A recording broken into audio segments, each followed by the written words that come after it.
Eskerrik asko, Amaia. Qué bonitas palabras, ¿no? Las que ha dicho Amaia. Y lo del fundamento que nuestro es, ¿no? ¿Eh? Profesiones con fundamento. Bueno, la medicina desde luego que lo es. A lo mejor a lo largo de esta charla con vosotras llegamos a la conclusión que el periodismo también es una profesión con fundamento. Bueno, de momento a mí me gustaría empezar con el título de la charla, que no lo he dicho, periodistas y sin embargo escritoras. Este es un poco nuestro punto de partida.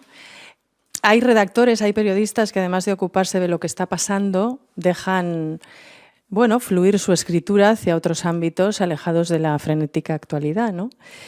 Y este es el caso tanto de Bea como de Chani. Nuestra compañera, periodista y también amiga, Amaia Fano, que está aquí sentada en primera fila, apuntaba una frase como hilo del que tirar, que dice así, es una frase que se suele decir, ¿no? El que no vale para escribir acaba siendo periodista. Bueno, pues yo voy a empezar con esta frase convertida en interrogante. ¿Pensáis que esto se acerca a una realidad? Empezamos contigo, Bea. Ay, Dios mío.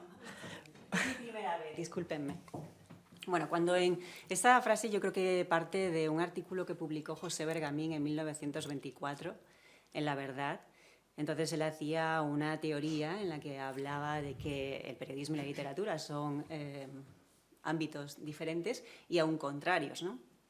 Él decía que así como un escritor puede degenerar en periodista, un periodista no puede regenerar en escritor.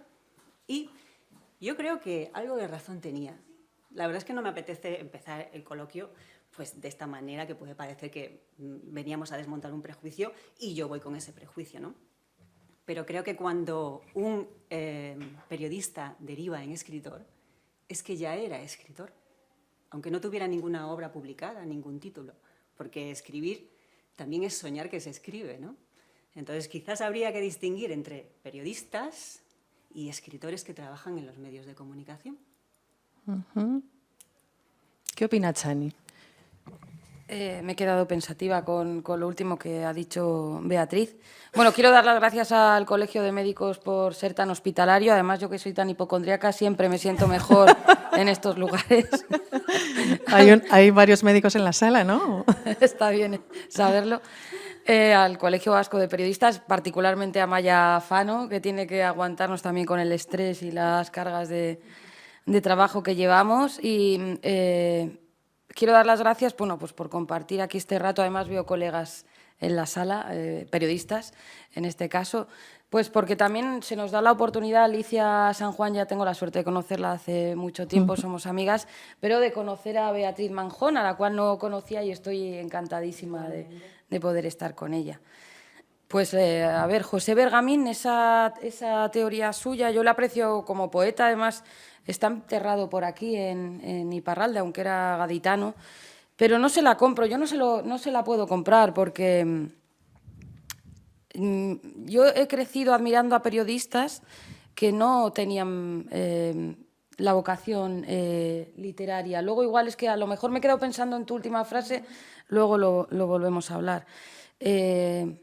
Y puedo poner muchos ejemplos con gente con la que he trabajado, para ser más concreta, pues César Coca, Quique Martín o bueno, Iñaki Gabilondo, tantos compañeros y compañeras que nunca han sentido la necesidad de escribir. Y también es que esa frase de alguna manera parece que pone por debajo el oficio del periodismo del oficio, que también es otro oficio de la escritura. Claro, si nos remontamos, ha habido un desdén desde el siglo XVIII por el periodismo, ¿no? Dijo Unamuno que el periodismo mataba a la literatura. De hecho, Ruano, por ejemplo, también se definía como escritor y no como periodista. Pero también por parte del periodismo había cierto desdén hacia los escritores, porque Sánchez Mazas le decía a Cañabate: es que no soporto a estos escritores que escriben tan bien. También, ¿no? Entonces, al final ese desdén y ese tira y afloja ha habido, pero realmente no es hacer de menos. Es que una cosa es redactar y otra cosa es escribir, y no es lo mismo. Ni todo lo que se escribe es literatura, a veces es literaturra. Ni todo el que escribe es un literato, es un escritor. Así lo veo yo. Bueno, lo de literatura, ya que somos periodistas, la verdad es que últimamente se ha dado mucho el fenómeno de estrellas de la televisión que publican. Ya casi es raro encontrar alguna que no lo haga. Sí, yo publiqué y trabajaba en la tele, o sea, y me publicaron una novela y era bastante deficiente, o sea, que es así. Pero últimamente hay un boom, total, además sobre todo de algunas cadenas. Entiendo lo que dices, sin embargo, y además creo que vivimos un buen momento del periodismo narrativo, hay una gran parte, es como hay una gran coincidencia ahora mismo sobre el terreno entre que es el periodismo narrativo, ¿no? Entre el periodismo y la literatura. Y yo creo que esa comunión están surgiendo gracias a eso excelentes libros últimamente. Además, a mí me gusta mucho el periodismo narrativo y pues últimamente he leído dos que me han gustado mucho. Uno es de una periodista vasca que quiero citar, Andrea Momoitio, que ha publicado Lunática, que habla de la vida de María Isabel Gutiérrez, que fue una prostituta que murió quemada en la cárcel de Basauri, que sus compañeras no creyeron que hubiera muerto quemada, y organizaron una huelga inaudita, que fue una huelga de prostitutas en el año 77. Un trabajo de periodismo puro muy bueno. Y luego también me ha gustado mucho El cielo de los vivos, de Nicola Layola, que también reconstruye un crimen sordidísimo que sucedió en Roma y de paso nos muestra toda la ciudad de Roma. Y eso es periodismo, pero también es alta literatura. Y es más, esta semana entrevisté a un escritor para mí muy portentoso, Juan Gómez Bárcena, que seguro que tú conoces, Beatriz, que ha publicado ahora Todo lo demás es aire. Y él no tiene nada que ver con el periodismo. Él viene de la literatura comparada, de la filosofía y tal. Pero en su novela hay unas partes que son unos testimonios que reconstruye de gente que ha ido entrevistando para generar el libro, y lo que me contaba era puro periodismo. De hecho, se lo comenté yo. O sea, que esto es periodismo. O sea, tú, escritor, estás tomando herramientas que son más propias del periodismo. Así que, no sé, yo creo que ha sido Inés Martín Rodrigo, que ha ganado el premio Nadal hace muy poquito, que decía que son hermanos, en realidad, porque viven bajo, no en el mismo lecho, pero sí bajo el mismo techo, Sí, decía sí. ella, que es la palabra. No son Y al matrimonio, final, pero son hermanos. desde mi punto de vista, sí. Y para mí un periodista que no escribe es igual, es que depende del oficio que haga. Es como un médico que no escribe, otro que sí escriba, ¿no? Es confuso, pero yo no los pondría en distinto nivel de ninguna manera. Ese desdén del que habla Bea, yo creo que a veces, no sé si tenéis esa sensación, empieza desde nosotros mismos, desde los propios periodistas, ¿no? Hace poco leía en un reportaje de un periódico digital, la verdad es que no daban datos, pero explicaban que la carrera que los periodistas se arrepienten mucho de haber estudiado periodismo pasado poco tiempo, y que cada vez transcurre menos tiempo hasta que llega ese arrepentimiento, ¿no?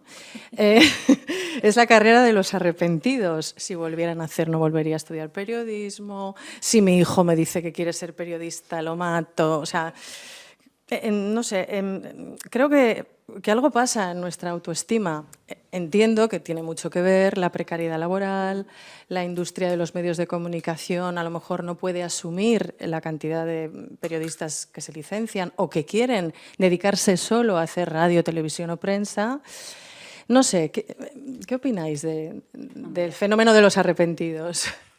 Yo creo que tiene que ver más con la precariedad laboral, con la frustración que te provoca el hecho de que por mucho que trabajes o por muy bien que lo hagas, al final no consigas tener una estabilidad, ¿no? Entonces, cuando ves que a los 45 o 46 cobras por una columna semanal, pues en el mejor de los casos 100 euros, en el peor de los casos nada, ¿no?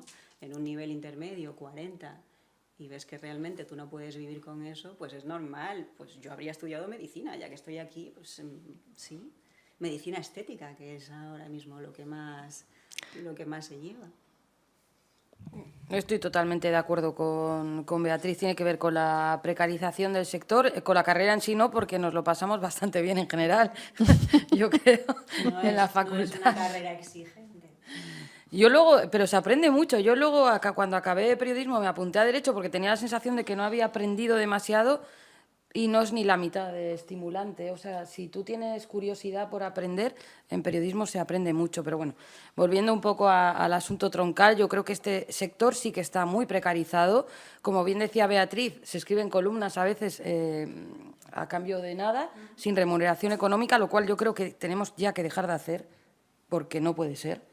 No puede ser, y más gente que ya tenga algún poco de peso porque se le cierra puertas, ¿no?, a las siguientes generaciones.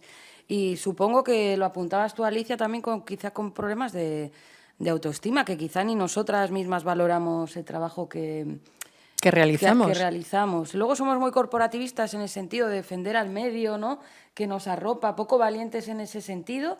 Estamos denunciando las miserias de otras profesiones continuamente, pero las nuestras las aireamos poco. No sé si es por pundonor o por eso, por falta de autoestima. Pero la carrera es bonita. Incluso yo, de hecho, a la gente que quiera escribir también se la recomendaría, por lo que justo comentaba antes. Yo no la recomendaría en absoluto por mi experiencia. Acércate al micrófono, por favor. No la recomendaría porque, vamos a ver, yo no tenía vocación periodística. A lo mejor alguna vez de chiquitita viendo Lugrán o Murphy Brown me pudo apetecer, a lo mejor en esas repreguntas que yo hacía a mi familia, ¿no?, de repreguntar hasta el cansancio. Tenía algo de curiosidad, pero a mí me gustaba escribir. Cuando yo entro en periodismo, a mí lo que se me enseña ahí es a desescribir. Fuera metáforas, fuera analogías, las 5 W, y era una facultad tremendamente politizada. Entonces, al final, picando de un lado, picando de otro, a mí me pusieron un 5. Y hoy estoy escribiendo columnas. ¿Qué facultad era? La Facultad de Santiago de Compostela. Evidentemente, había profesores que probablemente tenían muchísimo talento, pero estaban más a otras cosas. Y, desde luego, si tú entras en periodismo porque te gusta escribir, quizás esa no sea la razón. Pero luego yo he hablado, porque yo misma he pensado a veces, al final igual tenía que haber estudiado filología, porque yo tenía mucha vocación literaria y los de filología me dicen, bueno, mucho mejor periodismo. O sea, filología sí que hubiera sido un error. Y en periodismo también trabajamos géneros que son más creativos, como la crónica, que ahí sí se admite... Tendría que haber ido a tu facultad. Pues yo estudié aquí en la universidad pública y sí que... Y de hecho había alguna asignatura incluso de creación literaria, pero la crónica es un género literario, es ya literatura. Una crónica extensa es un libro. Y a nosotros sí que yo tuve la suerte de que más o menos nos enseñaron también a contener el estilo, claro, porque cuando eres muy joven, pero esto pasa en general cuando se aprende a escribir. Todos somos muy retóricos, pero ya no se trata de eso, se trata simplemente de que estaban otras cosas. Estaban intentando introducirte una ideología antes de que tú amaras una profesión. No voy a hablar, evidentemente, de que eran todos los profesores, pero al final yo fui a clase el primer año. Luego ya me fui buscando la vida por mi cuenta y fui lo menos posible. Bueno, pues son puntos de vista diferentes los que tenéis irreconciliables en este punto. Sí, en este punto sí. Sí, yo sobre todo insisto por lo que supone la crónica, el género periodístico, que es literatura. Entonces lamento que no te es que nosotros mostraran apenas practicamos. Era teoría. Claro, son experiencias universitarias distintas, completamente distintas. A mí sí que me gustaría, porque yo creo que la gente que os ha venido a escuchar tendrá la curiosidad de saber, pues eso, cómo empezasteis a escribir, cómo fue vuestro primer contacto con la escritura profesional, si es una cosa vocacional en las dos. Yo nunca te he preguntado a ti, Chani, por ejemplo, si ya desde pequeñita tú te formulabas esa cosa de querer escribir, que hay mucha gente que lo hace, que siente vocaciones muy tempranas. Contarnos un poco esa parte de vuestra vida, la más inicial. ¿Cómo empezó todo?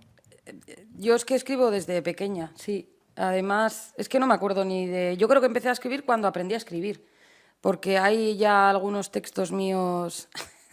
pues cuando iba a GB, de revistas del colegio, escritos a mano.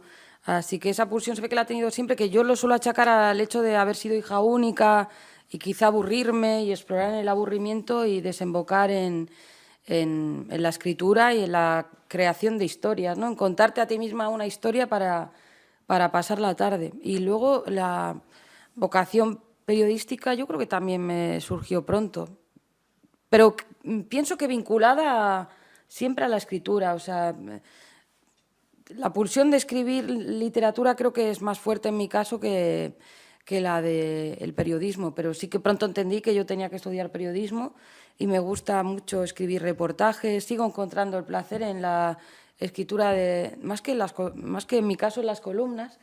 A mí me gusta mucho el reportaje, las crónicas largas, esto de descolgar teléfonos y buscar datos y eso conteniendo el estilo, ¿no? Cosa que luego no haces en la narrativa o no tienes por qué hacerlo, que siempre es recomendable.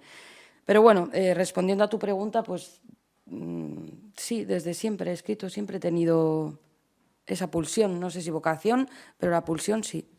¿Y tú, Bea? Yo torturaba a mi madre con unos libros de poemas malísimos que escribía a mano y se los encuadernaba, así eran unas libretitas. Estudié periodismo porque me gustaba escribir, ya lo he contado antes. Alguien decidió que yo tenía que hacer prácticas en televisión porque no tenía cara de periódico, según me dijeron. Es una ventaja no tener cara en formato sábana, evidentemente. Así que hice mis prácticas, empecé en informativos y en unas elecciones, en vez de presentar a una concejala que se llamaba Encarna Otero, resucité a Encarna Sánchez. Entonces, no contenta con mi empanadilla, solté una carcajada y Televisión de Galicia, con muy buen criterio, decidió meterme en entretenimiento. Entonces, a partir de ahí empecé a presentar galas, concursos, programas de testimonios, programas de ligar.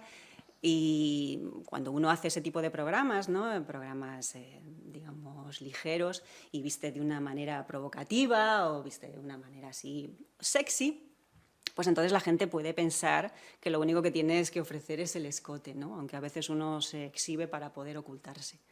Así que yo empecé a escribir en respuesta, ejerciendo mi derecho a réplica, por una crítica de televisión en la que se decía que lo único que se podía esperar de mí era una erección, y entonces no me quedó más remedio que levantar las columnas.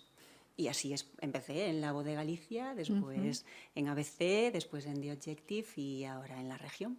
¿Y esa primera columna, que creo que hay una anécdota ahí? Pues eso, era eso. Yo respondía a este columnista que dijo que lo único que se podía esperar de mí era una erección, y entonces pues eso, yo levanté la columna, era lo que tenía que hacer en ese momento. Es verdad que hay medios desde donde el tránsito de un periodista a la literatura es como más, no sé, o esa dualidad se aguanta mejor, ¿no? Esa doble identidad, ¿no? Pero no sé, desde la televisión, Bea, tú que has trabajado mucho en televisión, ¿cómo has gestionado esa inquietud literaria que tú tienes dentro y esa capacidad que tú tienes con ese mundo tan aparentemente ajeno a todo eso? Tenía completamente aparcado hasta que vino este señor y publicó esa crítica, ¿no? No por la crítica, si a lo mejor podías decir que el programa era malísimo y que el guión era horroroso y que la presentadora lo hacía mal. Me molestó que se confundiera el hábito con lo que uno realmente era. Entonces, a raíz de ese derecho a réplica, a la gente le gustó y me lo encargaron, y entonces seguía haciéndolo pues como un trabajo más. Es verdad que al principio la gente me decía, ¿pero escribes tú? De hecho, antes de esa columna, yo trabajaba en un programa que se llamaba Desde Galicia para el Mundo. En ese programa se hacían reportajes que tenían pues unos textos así muy líricos y tal. Y yo en ese momento salía con un presentador que también hacía crónicas deportivas, ¿no? Y las hacía muy bien. Y entonces la gente estaba convencida de que era él el que me escribía los textos. Y lo que me ha costado muchísimo es que la gente no me pregunte, oye, pero tú escribes. Que la gente se meta en la cabeza que el hábito no hace al monje. Claro. Y que hay gente feísima que no sabe escribir y que hay gente monísima que tiene algo de talento escribiendo. Si es que no tiene nada que ver. Todo es posible. Es que me está pareciendo tan lamentable en general el columnista y la gente, y además como que habláramos del siglo pasado, hace dos. No, esto fue en el 2005. Ya, pues que me parece un poco...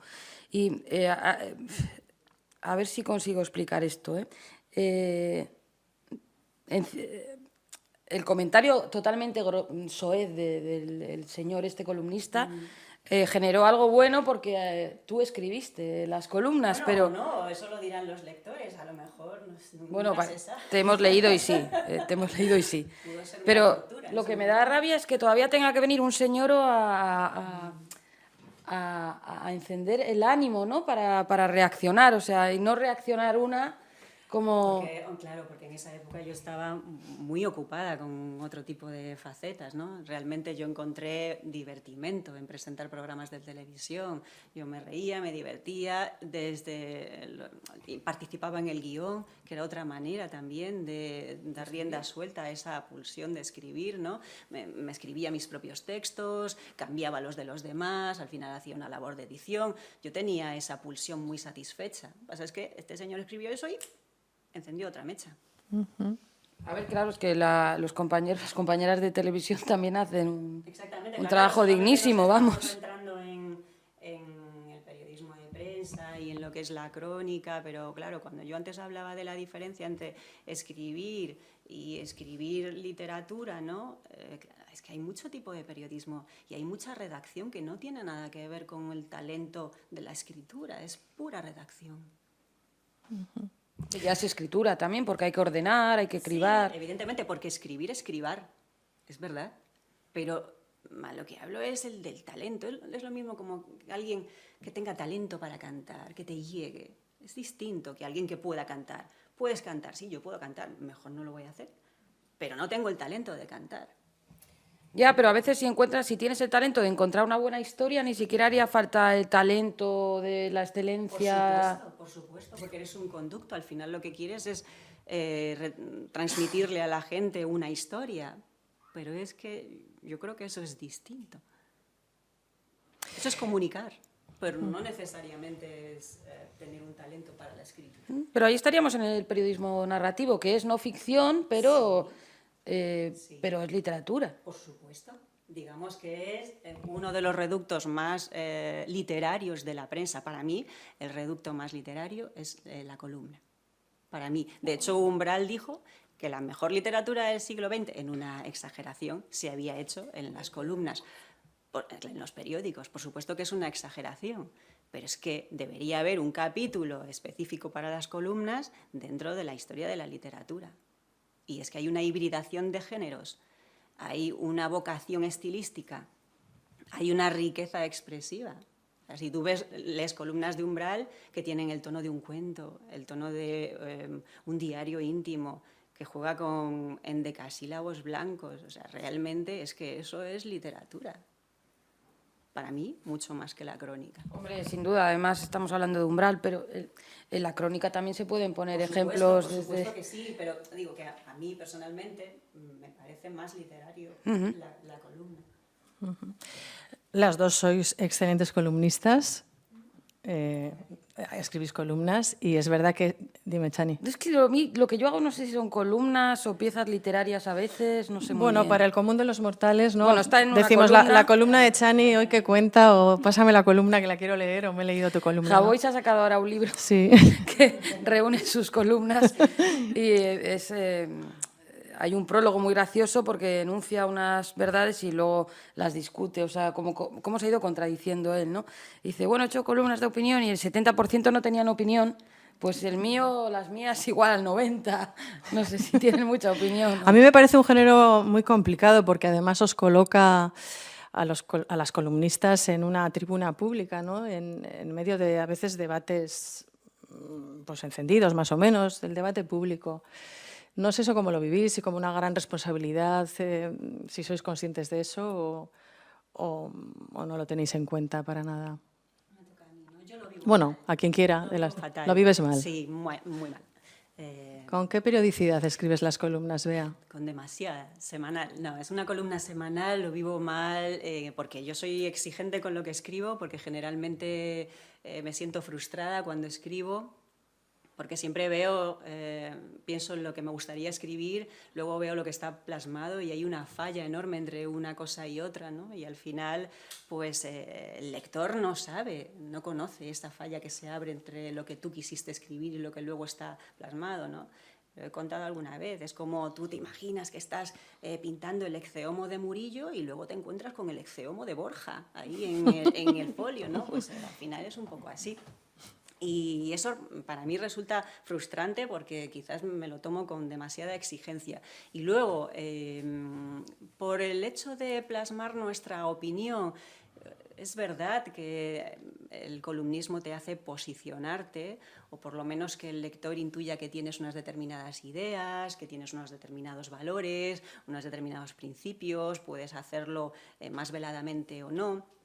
Pero al final yo no me lo tomo como un ejercicio de persuasión, yo me lo tomo como un reto para mí, un reto en el que tengo que escribir de una manera que me divierta, de una manera en la que me sienta satisfecha porque he conseguido hacer algo que me parece que es original, ¿no? Y sobre todo, para mí, cada columna versa sobre lo que no ha logrado la anterior. Y no escribo para los demás. Intento no tener en mi cabeza al lector, ni que el lector vaya ahí a confirmar una serie de prejuicios, porque yo creo que el lector de prensa fundamentalmente lee para confirmar sus ideas, no para cambiarlas, con lo cual al final a lo que hay es una adhesión, ¿no? Más que otra cosa. Pero yo escribo para mí y para intentar ganarme un poco la vida, claro. Claro. Dice Sergio del Molino que la columna exige cierto decoro, más que los libros. ¿Tú eso, con ¿Cierto eso, decoro? cierto decoro, No sé muy bien a qué se cierto puede cuidado, referir. cierto Hombre, cuidado, yo creo que, cuidar claro, ciertas cosas que en un libro, evidentemente, a lo mejor... Porque pues, tú te parapetas en la novela, en el libro te parapetas detrás del narrador o de los personajes, o sea, que lo conoces mucho yo entiendo mejor, que, ahí eres tú. que en ese cuidado también te debes un poco pues, a lo que os decía antes, ¿no? A la tribuna pública, que estáis muy expuestas, a que a veces tocáis temitas. Claro, en cada afirmación el periodista, el columnista se juega su prestigio y también tiene un compromiso con la realidad y tiene un compromiso con sus ideas y tiene un compromiso con los temas que ha defendido y con su propio bagaje columnístico. Imagínate que Sostres ahora mismo de repente escribe una columna pues alabando cualquier plan de Irene Montero. No. Ahí sí que estaría justificado insistir en si lo ha escrito él, no como no te preguntaban a ti. Yo confesaré que a veces se forman bolas polémicas, o sea, grandes polémicas, que a veces que tampoco me interesan demasiado y están ahí y las omito. O sea, no las obvio y decido escribir de otra cosa. También mi columna se llama Otra mirada, con lo que tengo, de hecho sería lo deseable que no me pusiera a opinar igual del gran tema de la semana.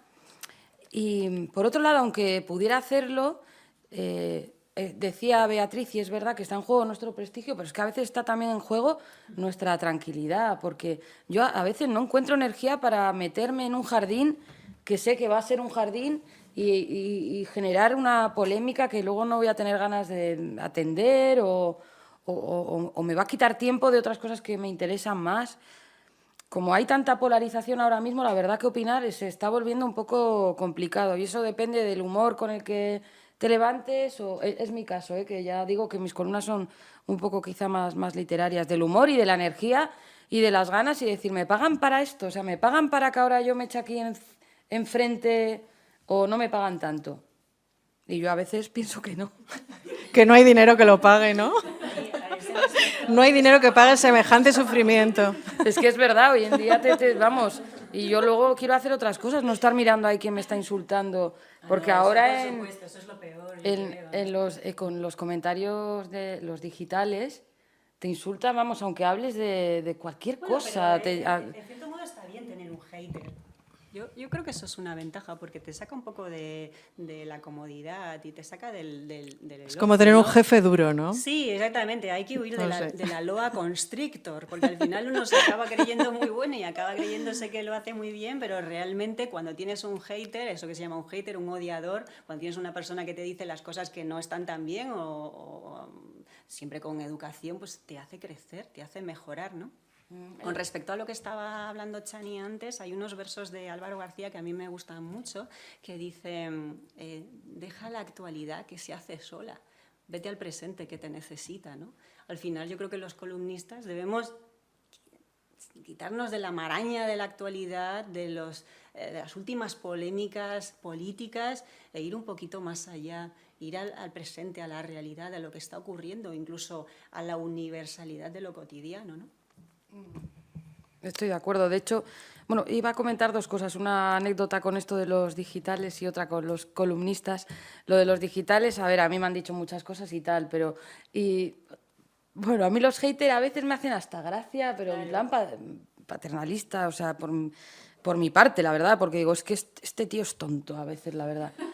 Me acuerdo, el verano pasado estuve trabajando todo el verano, no dejé la columna porque me venía bien mantenerla, pues económicamente y tal, todo el verano trabajando. Y llega septiembre, principios, y entra uno y pone, hombre, ya han vuelto todas las cuoteras de la cuota de mujeres, y porque yo no estoy suscrita al digital del correo para no entrar, porque soy muy frontal, me conozco y me cuesta mucho a veces en persona o en un pronto, no tanto en las columnas, decir lo que pienso, pero para haberle dicho, cuotero serás tú, o sea, yo llevo aquí todo el verano trabajando, tú has vuelto ahora en septiembre y me insultas a mí que llevo aquí todo... Bueno, es la verdad bastante delirante y a mí me quita energía.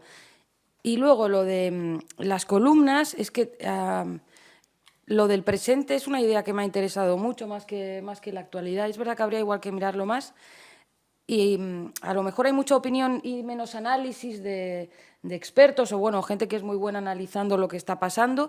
Y, de hecho, es que habría que mirar también los periódicos, porque ahora hay menos redactores casi que columnistas de opinión. Ambas nos gusta la opinión y ambas lo trabajamos, pero... Una razón, y es la necesidad de que la información, que ahora mismo hay información y hay tantísimos medios y tanta información al minuto, que lo que se quiere es que el lector tenga una pieza que sea distinta. Entonces, la columna que ofrece, la columna ofrece una personalidad propia, una idea original, un enfoque. La columna es entretenida, tiene que ser ligera, ¿no? Decía Alcántara, no aburrir ni a Dios sobre todas las cosas. Entonces, al final, los medios lo que quieren es una pieza que se distinga de toda la maraña informativa. ¿Para qué? Para que, evidentemente, se dé su clic, para que haya publicidad y para que haya ingresos. Lo que sucede, estoy totalmente de acuerdo. Lo que pasa es que más que maraña informativa ahora mismo va a ser el hilo informativo, porque creo que hacen falta más redactores en los periódicos. Se están adelgazando, hay mucha opinión y luego, evidentemente, a eso responde, sí, estoy de acuerdo. Pero se echa en falta más noticias sobre distintas cosas, más largas, más elaboradas, con más datos. Yo al menos lo extraño. Claro, lo que pasa es que en la medida en que hay tanta información y tanto titular, a veces realmente lo único que hace el lector es leer el titular, no va a la noticia. Entonces lo que se busca es algo que le llame la atención, algo que cuando lea diga, me ha compensado pasarme este ratito leyendo esto. ¿Por qué? Porque precisamente es probablemente un reducto más literario. Evidentemente hay gente que en su columna no deja nada literario. Hay columnas que no son nada literarias, que no te aportan nada, que son simplemente el último cotilleo político y qué malo es el presidente o qué mala es la oposición y que realmente no te aportan nada. Y de esto yo creo que sí que hay mucho. Pero columnas que te hagan pensar, que te hagan reflexionar, que te diviertan, que te aporten algo, que sean un placer de lectura, ¿no? Porque al final se busca también eso, el placer. Bueno, las vuestras, están las vuestras. Ahí sí se buscan esos placeres. Yo creo que sí, estamos de acuerdo. Quienes os seguimos, yo creo, vamos, sois estupendas las dos. Hay muchos columnistas y muchas, a mí me gustan mucho. Sí, afortunadamente, columnistas que me gustan. Es verdad que es más fácil satisfacer ciertas necesidades cuando lees una columna que encontrar información sobre estas cosas que consumimos tan rápidamente, ¿no? Información en profundidad. Cada vez esos espacios escasean. Hay que buscar en sitios... Hay que buscar mucho para tratar de entender, pues, la guerra de Ucrania. Las leyes, los cambios legislativos. Los cambios legislativos.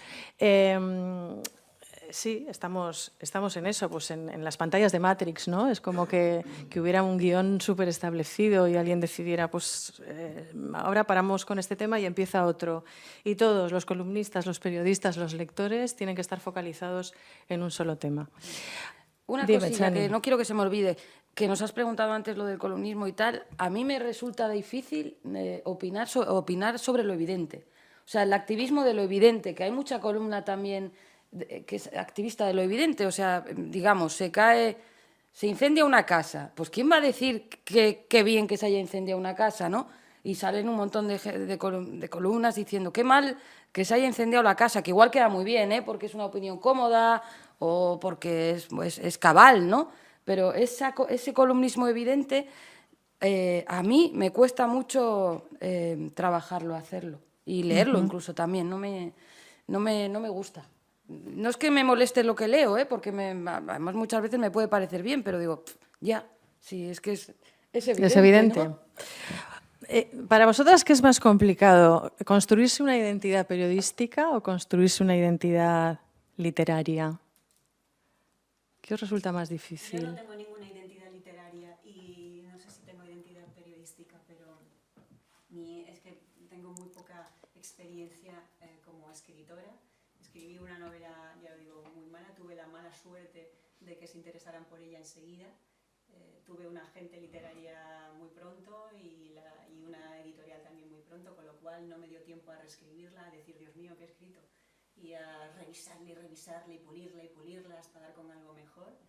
Y después de un paro decidí escribir 2 novelas más. Una se publica ahora en junio, creo, y la otra el año que viene.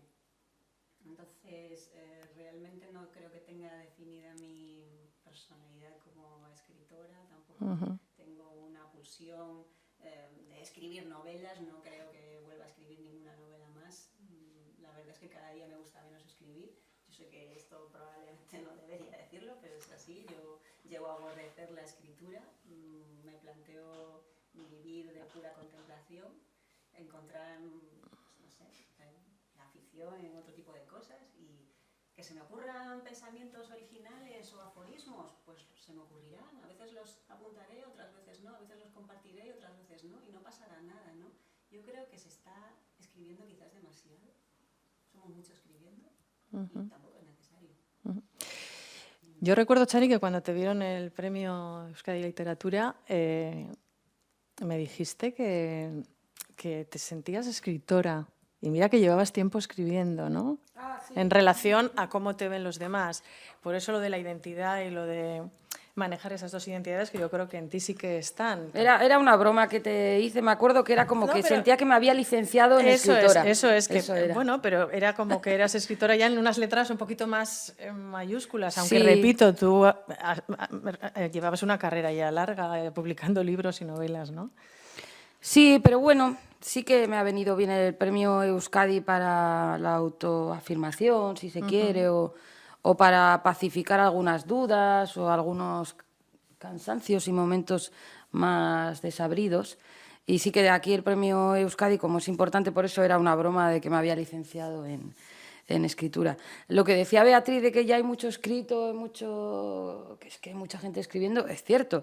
Y es una idea que nos puede tentar, además, a todas, para a veces dejar de escribir. Pero yo me recito mucho a mí misma un poema muy breve de Ángel Erro, que es un poeta navarro. El poema está en euskera originalmente y lo voy a traducir muy mal, pero la idea queda muy clara, que me gusta. Para mí es como un himno casi íntimo, Viene a decir, bueno, es dena idatzita dago, idatzita dago. Idatzita dago, dena idatzita dago, idatzita dagoela badago, hace como un juego de palabras así, y en castellano sería que ya está escrito, que está todo escrito, que está todo escrito, ya está escrito. Hace como una muñeca rusa con esa idea, ¿no? De que todo está escrito, y acaba diciendo, pero no lo he escrito yo. Ya está. Me vale su argumento. Y al final, pues sí, es que de hecho hay tantos libros ya que no creo que la humanidad pueda leerlos, pero bueno, sigue el mundo rodando y sigue siendo quizá agradable ver el análisis o la mirada de lo que sucede ahora, ¿no? De nuestros contemporáneos. Sí, pero que por eso digo que no va a pasar nada porque uno no lo haga. No. Que no se va a perder nada. No, Y aunque deje de escribir el mejor escritor del exactamente, mundo, ¿no? Que no hay que forzarse. Si en un momento determinado uno considera que ya ha escrito lo que tenía que escribir y que no le supone más reto o que le frustra o que no consigue ganarse la vida como quisiera, pues no pasa nada, se aparca y ya está. No hay que exigirse tampoco, no, yo tengo que escribir más novelas. Pues no es necesario. Es que te queremos animar a que sigas escribiendo. A esto responde todo. Yo ya lo dejo, ya. Hasta aquí. Hombre, la naturaleza del periodista y la del escritor también podría decirse es la de esa persona que se busca la vida, que tiene que pelearse las habichuelas. Claro, el tema de las habichuelas también es un gran tema, ¿no? Yo entiendo que hay el motor, la ilusión es un motor fundamental y para poder escribir libros, novelas, también para practicar esta bendita profesión, ¿no? No sé si tú te verás reflejada, en esa cosa del buscarse las habichuelas y sacrificar muchas veces tiempo de escritura, tiempo de reflexión sobre qué voy a escribir ahora en pos de las habichuelas. Sí, eso muchísimo. Produce, imagino que mucha frustración a veces o un poco de rabia, ¿no? Sí, incluso el carácter hasta se puede alterar por la frustración, por querer hacer una cosa y no poder hacerla. Yo quiero escribir, pero es que este curso lo he intentado y en enero ya tiré la toalla porque necesito concentración, es que hace falta tiempo para enchufar una novela, yo lo llamo enchufarlo al aparato eléctrico, que es que coja electricidad y eso no se logra aterrizando ahí en la novela 1 hora al día. Ramiro Pinilla a mí me decía, ¿estoy escribiendo? Y yo, pues es que no tengo tiempo, ya era periodista en aquella época cuando me dio este consejo y me decía, hombre, pero 1 hora al día, yo lo llamo la hora pinillesca y tenía razón. Tiene razón, pero para eso hay que tener el proyecto ya muy, muy aterrizado. Pero cuando estás intentando levantarlo, como no te concentres y no dispongas de tiempo, a mí al menos no me resulta imposible.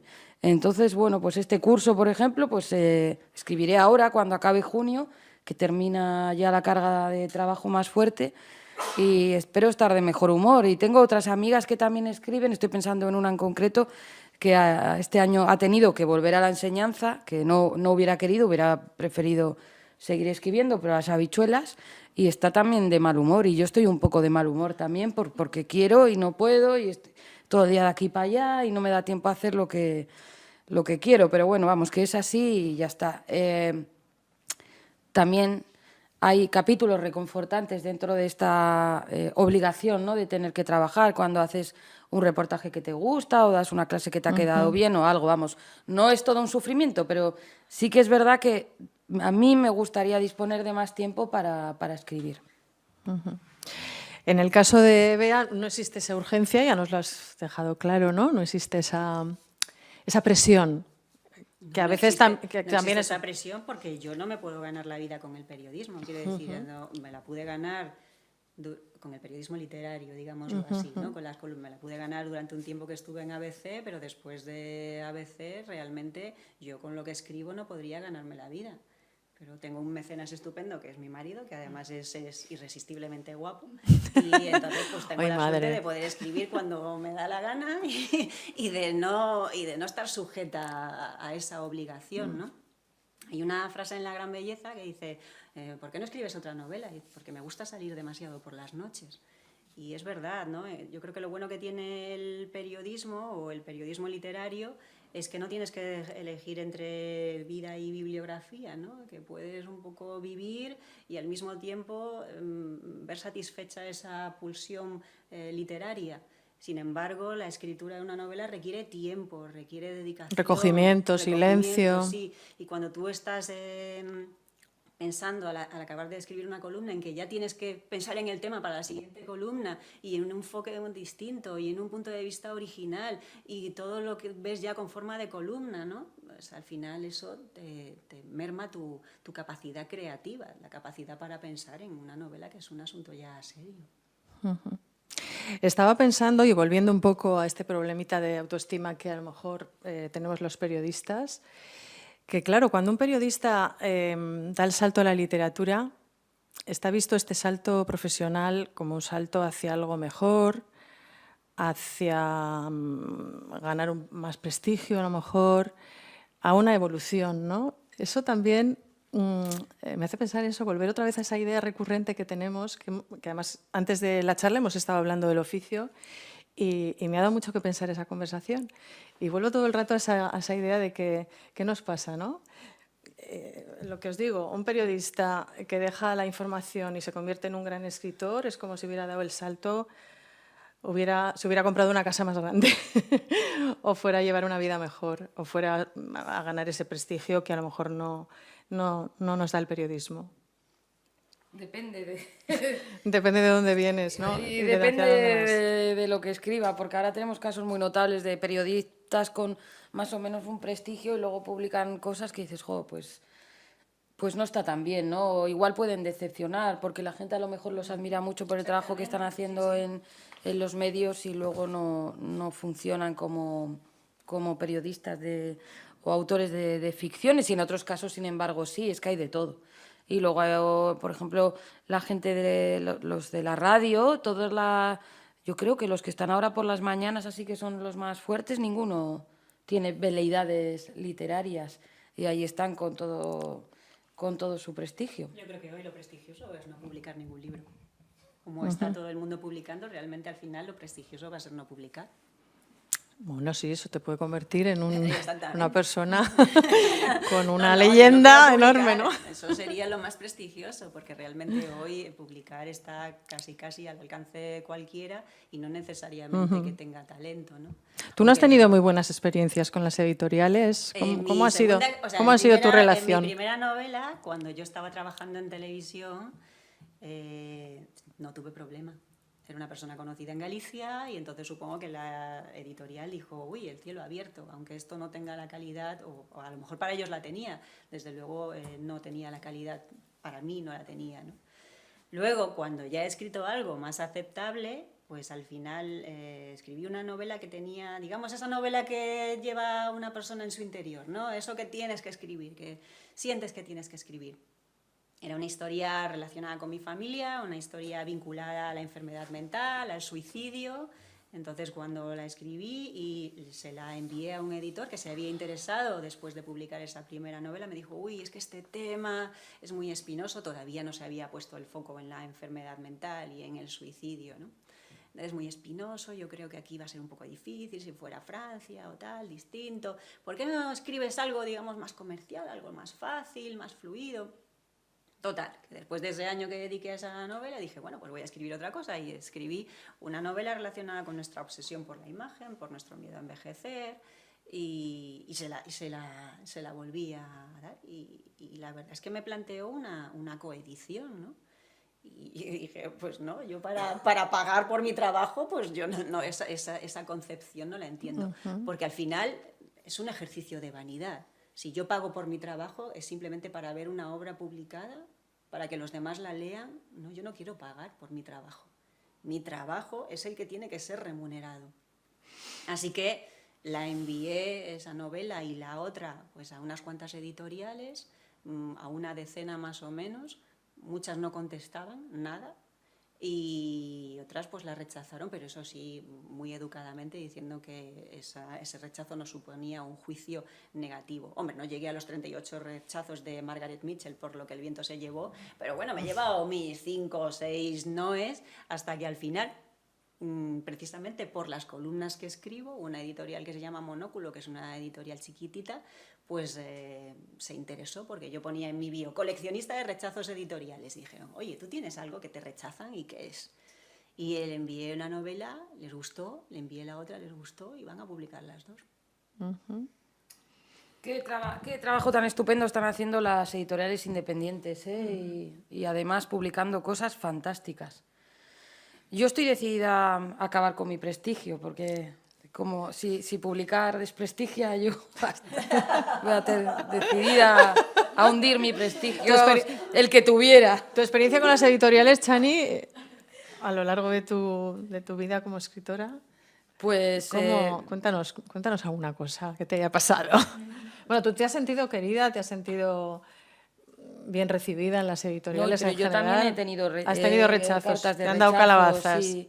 Pero bueno, la historia de los rechazos editoriales es muy divertida, Y es además. bueno, Es porque una con cada rechazo yo lo que hacía es, demonios, es que no me dicen nada, no me dicen es malísima o está mal escrita, o yo le cambiaría los personajes, o yo le cambiaría la estructura. Claro. Entonces cogía y la releía. Y decía, fuera, fuera, fuera, fuera.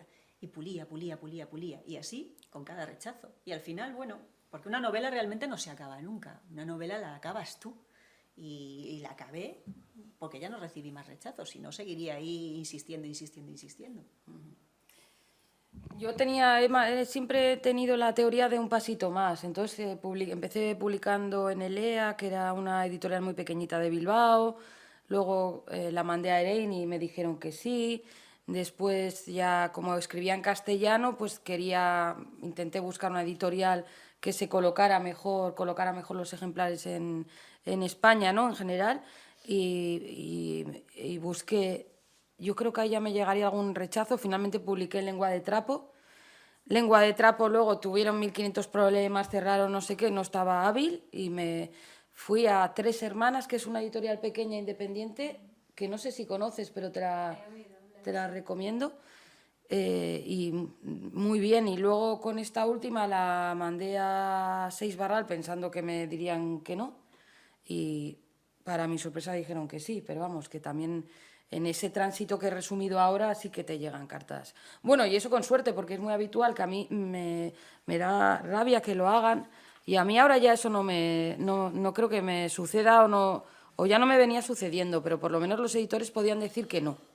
Que no, por lo que sea, aunque sea una carta con 3 líneas, porque la mayoría de las veces no dicen absolutamente nada, lo cual yo sé que ellos también están hasta arriba, reciben muchos manuscritos, pero ahí hay una gestión que puede ser muy desalentadora para gente que realmente tenga mucho talento y que igual reciba un no porque no encaja en esa editorial o porque pues ha escrito una novela sobre, yo qué sé, hundimientos de barcos y justo acaban de publicar otra sobre...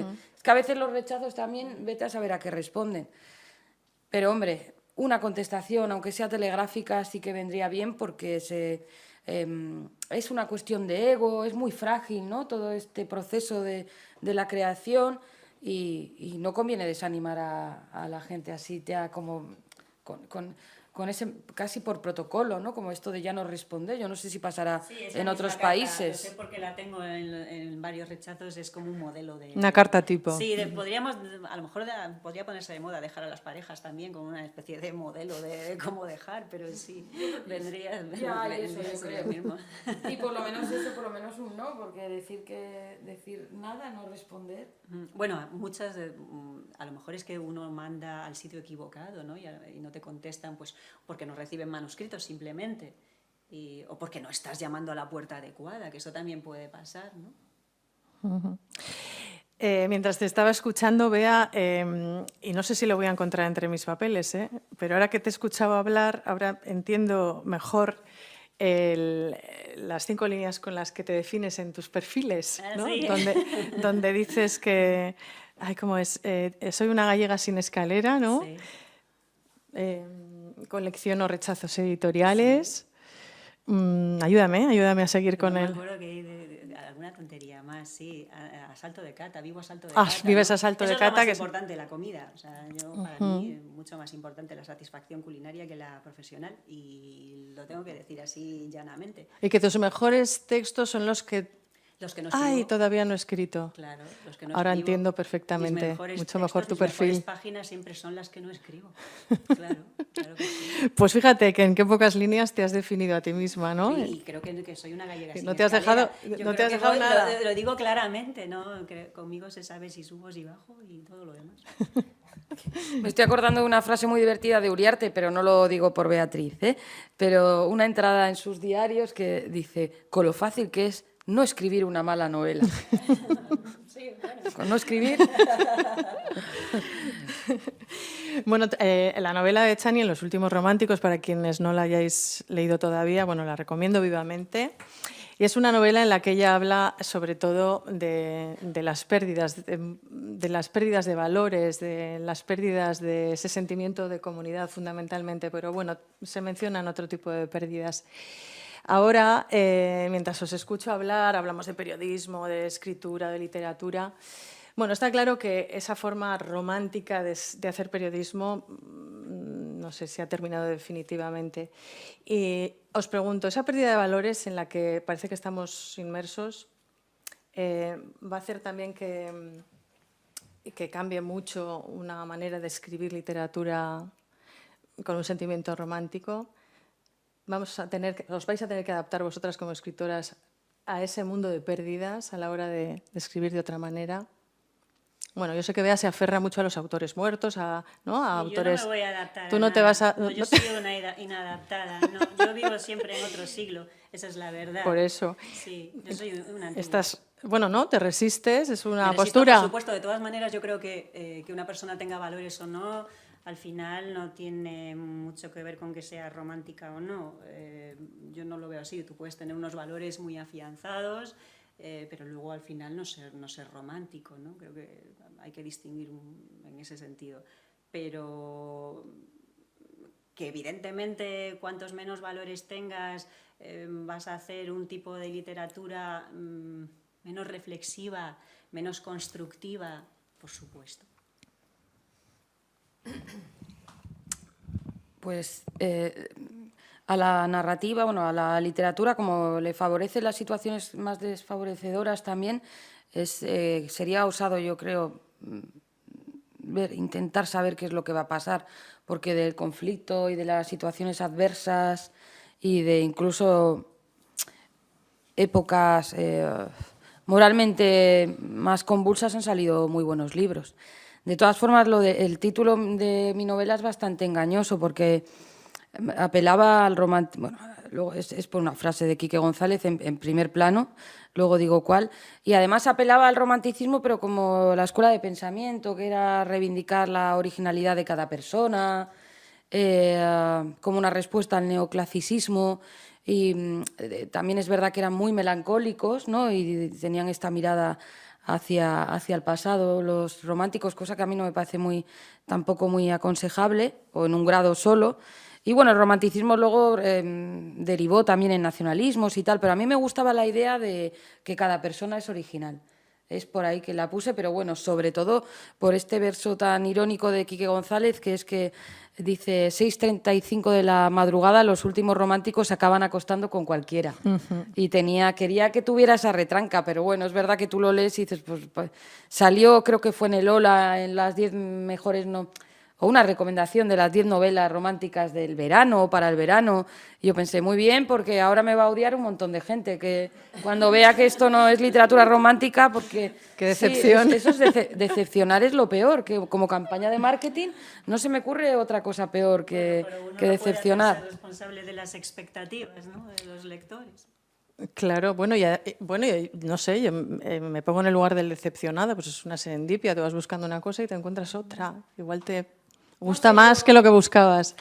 No sé yo si al público que le guste ese tipo de novela romántica y tal, no sé yo qué pensaría de la mía. Seguramente que no pasaba nada y que era un rollazo, seguramente. Igual, que era no, cine iraní. Pensaría cine iraní. De todas maneras, yo creo que el lector de novela es mucho más independiente que el lector de columnas, ¿no? Creo que está más abierto, lo que busca es entretenerse, es cultivarse, es evadirse.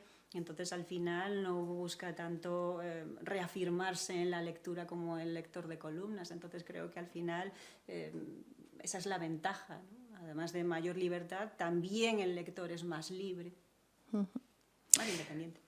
Bueno, ¿os apetece que abramos un poco la puerta a los asistentes? Hemos dicho cosas discutibles, supongo. Sí. Todo. Bueno, abrimos un turno de preguntas para quienes queráis preguntar algo a las autoras. ¿Es el momento ahora o ahora? No sé si hay un micrófono disponible, ¿no? Bueno, a viva voz. A viva voz. Fenomenal, ¿no? Yo soy muy partidaria de proyectar la voz. Por supuestísimo que estoy en contra de la opinión esa primera de José Berramín cuando decía que no vale, ¿no? Porque a mí me la han dedicado, pero en mi otra profesión, la de maestro. ¿No? El que no vale, maestro. Vale. Fíjate, los que ya tenemos un poquito de edad, y perdón, ya he dicho que estoy jubilado, ¿vale? Los que tenemos un poco de edad tenemos muy idealizados a los periodistas, porque hubo una época que conocimos a periodistas jóvenes, ¿no?, que se movían por todas las partes y que realmente tenían un lenguaje muy exacto para lo que querían decir, sabían decir con sus palabras lo que tú todavía no habías aprendido, incluso no siendo ya simplemente adolescente, sino mayor. Y esa imagen ideal hace que siempre, posteriormente, cuando hemos hecho nuestros pequeños pinitos, hemos pensado, jo, ¿estos qué ventaja tienen? Han recorrido la vida, han salido a la calle, encima les han enseñado lo que otros no hemos recibido.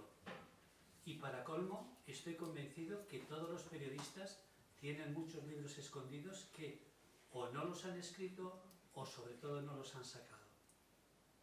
Y ya va. Buena reflexión. Gracias, porque nos has devuelto una imagen de los periodistas que necesitábamos en este momento y que igual no tenemos. Sí, no, estamos nosotros. Sí, es que igual yo querría subrayar la valía de nuestra profesión, de la parte más literaria y de la parte más informativa. Y yo creo que además vienen unos tiempos en los que va a ser, bueno, lo apuntaba la decana del colegio, va a ser imprescindible la información y el pensamiento crítico, yo creo. Siempre lo ha sido, pero tal y como se está configurando ahora mismo la realidad de los medios de comunicación, con esa querencia además al titular llamativo, a veces muy engañoso en realidad, y a la forma de informarse, ¿no?, a través de la pantalla del móvil, yo creo que va a llegar un momento en el que va a haber que reivindicar mucho y poner mucho en valor la importancia que tiene la información bien estructurada y bien hecha, ¿no? Hace tiempo que superamos lo de la objetividad, ¿no? Cada medio tendrá su sesgo, pero luego dentro de unos parámetros siempre yo creo que informan, ¿no? Y que hay compañeros y compañeras haciendo un esfuerzo para que nos informemos. Y ese trabajo es muy bonito.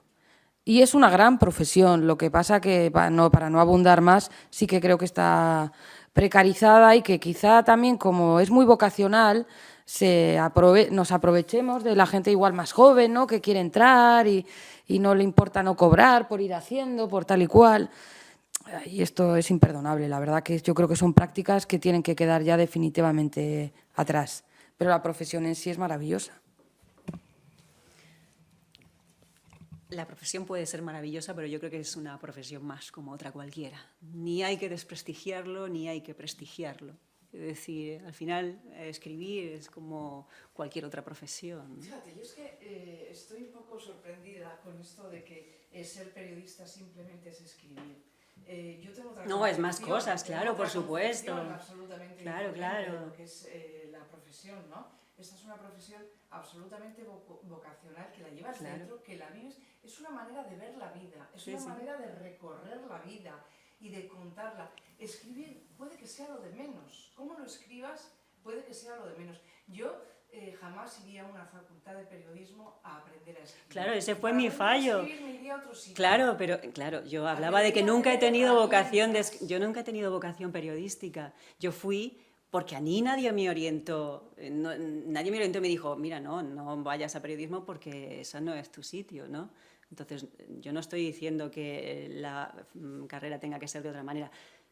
Estoy diciendo que yo no tenía vocación periodística y que yo no encontré un camino, ¿no?, para lo que yo quería, ¿no? De todas maneras, también digo, hay facultades, yo no sé si sigue pasando, pero que en su momento estaban muy ideologizadas y ahí lo que menos enseñaba era periodismo. Pues fíjate que estás hablando con gente que en su mayoría estaba en la Universidad del País Vasco. Si la Universidad del País Vasco no estaba ideologizada, pues fíjate dónde estamos, ¿no? Pero, no sé, a mí sí que me sorprende eso, que al final yo lo que detecto es un problema de vocación, no de crítica al periodismo, ¿no? Porque para mí sí que es la... Sí, yo no tengo vocación periodística ninguna, ni la he tenido ni la voy a tener, es así, no la tengo. Lo interesante de esto que dice Begoña, que has dicho, es el periodismo es una manera de ver la vida, y es así, ¿no? Y de alguna forma, cuando yo pensé en este coloquio era eso, ¿no?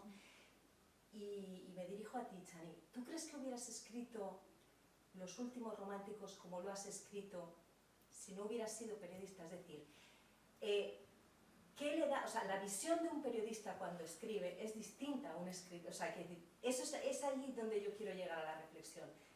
¿De qué manera influye el que seas periodista para que tengas otra manera de mirar y otra manera de contar? Estamos hablando mucho también de periodismo y narrativa porque es el marco de la charla, pero por supuesto que periodismo, vamos, yo soy un amante de la radio, por ejemplo, que es un medio que también tengo, y bueno, y la tele y otros portales y tal. Pues supongo que no, que yo no habría escrito igual. Aparte es que yo sí que aprendí a escribir en la UPV, a pesar de ideologizada, incluso conflictiva, ¿no?, la facultad. Y luego porque, pero claro, ya no sé si responde a que sea algo indisoluble la vocación periodística y mi vocación literaria o mi mirada literaria, que siempre es bastante social, que ahí engancha también con el periodismo, ¿no? Porque yo creo que igual en algunas partes puede tener también algo de, pues de reportaje o de crónica de estos tiempos, o de eso que llama Annie Arnaus la socioautobiografía, ¿no?, que es la mirada a la sociedad. Y en mi caso, porque igual es que soy muy vocacional y me gusta mucho y leo muchos libros así también, no me imagino si... Es que no me imagine escribiendo Los románticos de otra manera, sino es que no me imagino sin ser periodista ya. Yo quería preguntaros sobre el impacto de lo digital, de la influencia de las nuevas tecnologías, ¿no? Si le quitan encanto, le aportan, os lo ponen más fácil, ¿cómo afecta, ¿no?, en vuestro trabajo, en vuestra escritura, en vuestro día a día, a la hora de enfrentarse a nuevos textos, a nuevas historias, lo digital, las nuevas tecnologías, el tsunami, ¿no?, tecnológico que estamos viviendo?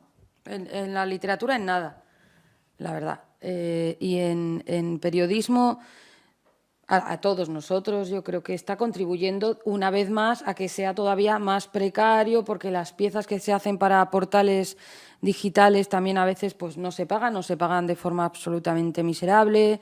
O sea, no está ayudando a que el sector funcione con más seriedad. Y luego está este fenómeno que está muy identificado, que yo no voy a descubrir, de el titular muy llamativo para clicar, o sea, poner Messi, aunque vayas a hablar de la ley de no sé qué, tú pones Messi o pones algo de sexo para llevar a la gente con el clic a unas informaciones, bueno, pues bastante regulares. Será quizá a la larga bueno, y todo, o sea, pero ahora en este momento de cambio a los periodistas, a los trabajadores de este sector, no creo que nos esté favoreciendo. Hay muchos medios, hay más medios, pero eso, como es que la mayoría tampoco pagan, los digitales, muchos no pagan. Y eso no es serio, o sea, no se puede desarrollar la profesión si no está retribuida económicamente. Es que yo creo que este debate así planteado solo se puede llevar adelante en nuestra profesión. Los médicos sería impensable que estuvieran teniendo aquí un debate de estas características. Entonces, de momento no creo que haya servido para gran cosa. Y luego para los informados también me parece que está haciendo un flaco favor, porque esta gente, yo creo que también por eso hay que defender al periodismo, porque últimamente nos culpan de todo. Absolutamente de todo, de la guerra de Ucrania, de la no guerra de Ucrania, de lo que sea. Siempre los medios que manipulan, porque los medios... Es gente que siempre tiene, la gente del Twitter particularmente, que tiene un acceso a una información lateral, casi clandestina, como si fueran todos periodistas de investigación que miran debajo de las alfombras, que dices, vaya, pues no sé de dónde sacarás tú la información y por qué Mikel Ayestarán, nuestro compañero que está para varios medios en Ucrania, ahora está peor informado que tú, que estás en tu casa, en tu sofá. He citado a Mikel por citar a cualquier periodista que está desplazado a una zona en conflicto, siempre se desacredita ya de primeras. Y digo de conflicto porque es muy llamativo, porque hay gente que está sobre el terreno, pero da igual, periodistas especializados. Es verdad que los medios de comunicación también hay que hacer la autocrítica de que a veces hemos informado fatal o hemos dejado incluso de informar de temas palmarios. Y hemos sido corporativistas y lo comentaba antes, ¿no? Nos ha costado mucho ir también o discutir las políticas de nuestros propios medios de comunicación, pero de ahí a que nos hagan los culpables de todo y a que cualquiera esté más informado que un periodista, pues ya digo, a los propios informados tampoco les hace ningún favor. No debería autocitarme, pero una vez escribí un artículo que se titulaba «Solo sé que no sé o nada», ¿no? Yo creo que si Ruano o Cela hubieran escrito pensando en posicionarse en buscadores o en el número de seguidores o en el número de clics, pues no habrían escrito columnas al Farol Caído o al Gorrión. Entonces uno tiene que aislarse, en cierto modo, de todo eso, de todo ese ruido, de esa finalidad del clic, de esa finalidad de conseguir seguidores y escribir lo que uno quiere. Y intentar comunicar e intentar transmitir ideas originales, pero no estar pendiente de los seguidores. Hay que escribir como si no se tuvieran seguidores. Tengo la tentación de hacer una columna con esta pregunta, o quizá una novela, podría hacerla. Nosotros comenzamos, va a ser una pregunta al final, pero nosotros comenzamos en la Facultad de Ciencias de la Información, que no era una facultad, éramos una unidad de información, y la ideología éramos nosotros, éramos los estudiantes. De alguna manera éramos los empresarios de los profesores y las profesoras, que los hubo, los había magníficos. Y luego la vida, el periodismo, porque el periodismo es parte de la vida y a veces uno, desde el propio periodismo, siente que es la vida que le ha tocado vivir y está encantado con ello, porque gracias a eso ha hecho periodismo cultural, ha conocido a los grandes creadores de este país, ha hecho periodismo político, ha conocido las grandes fallas de nuestros personajes públicos y sus pequeñas miserias, como uno sabe que arrastra las suyas. Entonces, el periodismo, mi madre decía, bendito sea porque veo toda tu pasión, veo la pasión que tienes, que he intentado siempre que sea la pasión por vivir y por la existencia. Por cierto, tuve la fortuna de celebrar con Pepe Mujica, a quien fuimos a entrevistar en un documental para Euskal Telebista, y de llevarlo ante la tumba de nuestro querido escritor que empezabais, que no está en Iparralde, que es Yachani. Bergamín, ¿no está enterrado en Hendaya? Está en Hondarribia. Ah, bueno, pensaba que era en Hendaya, vale.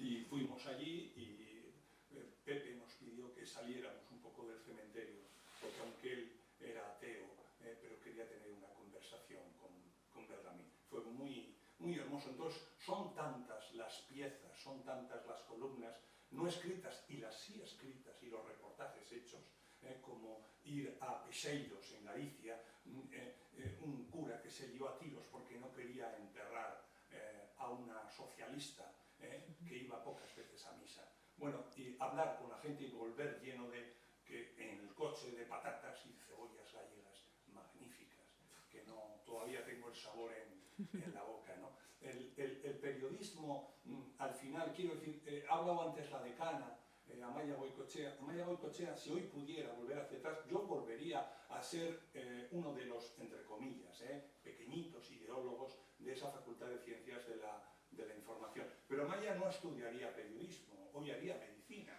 Ha hecho Saloa, que ha hecho, porque ella siempre, si tengo una segunda vida, Amaia, ¿cuántas veces te lo he escuchado? Nuestro hijo es mi esposa, nuestro hijo es neurocirujano. Bueno, pues algo hemos transmitido, ¿no? Sí, claro. La vida, el impulso. Entonces, el periodismo, yo os escucho, lo que me encanta es esta libertad. Y esta libertad en esta sala. Esto es lo que me encanta.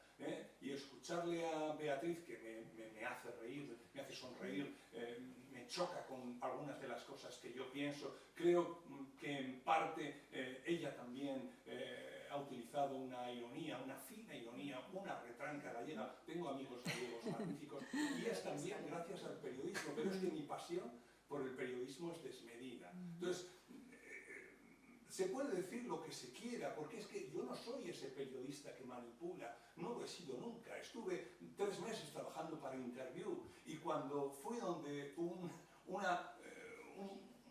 una persona que iba a entrevistar y le dije que era de Interview y se puso a temblar, dije, tengo que dejar esta profesión, porque el temblor lo tengo que sentir yo, el terremoto tiene que ser algo interior. Y si consigues, que ese es el gran premio de todo el periodista, yo tengo unos cuantos premios, pues no, a un lado el mejor premio es mantener la presión 38 años después. Levantarte y decir, ¿a quién me gustaría entrevistar? Hoy estoy aquí escuchándoos, magnífica Alicia, las preguntas que has hecho, el coloquio formidable, y digo, bueno, pues, una se sentirá periodista y escritora, la otra ni una cosa ni la otra, pero esto es magnífico, es esto lo que uno quiere encontrarse, con las almas desnudas de la gente, y lo que intentamos a veces, sin darnos cuenta, es desnudar al ser humano que tenemos delante y escucharlo. Y me parece que ese es uno de los grandes baluartes del periodista, de la periodista. Escuchar, intentar saber escuchar.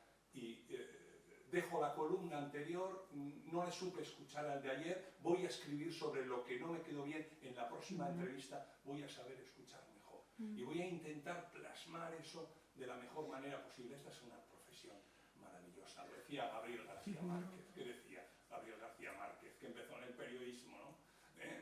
Tenemos figuras... El periodismo bien hecho podría llegar a ser un arte. Las muchas cosas que dejó dichas, que siempre tiramos de ellas. En su caso... No, ha sido fantástico, porque se notaba ese apasionamiento, ¿no? En la manera de hablar. Es decir, que no necesitaba ningún contenido, ya simplemente en el tono, en la manera de decirlo, se notaba ese apasionamiento, y es envidiable. Yo envidio ese apasionamiento. Oye, pues qué bien, hemos entrado con la autoestima muy baja, pero yo me voy, vamos, me voy con el pavo subido. Me vas a dejar, por favor, que yo no he agradecido pues, la invitación, por supuesto, al Colegio Vasco de Periodistas, y en especial a Amaia. Quiero darle las gracias por su generosidad lectora, y también esa generosidad por haber considerado que yo podía aportar algo aquí, ¿no? Cuando mi mejor obra es, como decía Juan Ramón, el constante arrepentimiento de mi obra, ¿no? Así que muchísimas gracias.